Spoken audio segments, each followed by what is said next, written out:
Hi guys, welcome to Techavro. In this video, I'm gonna be showing you how to add missing group badges in Facebook group. So firstly, you have to open the group.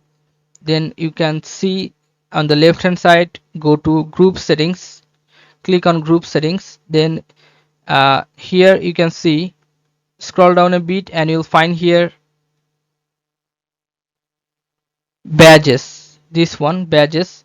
Just click on the pencil icon and scroll down. You'll find many badges here: admin, moderator, group text, group expert, anniversary, contributor, username, and many others badges here.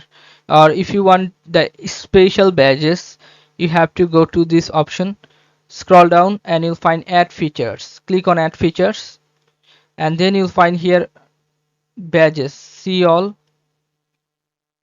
After clicking see all, you can see all the badges. You can see here you can add rise money, you can add music sharing, you can add looking for players. Okay, so this is how you can add special badges or badges in Facebook group. So guys, if you find this video helpful, then please give a thumbs up and don't forget to subscribe the channel. Thank you so much for watching the video.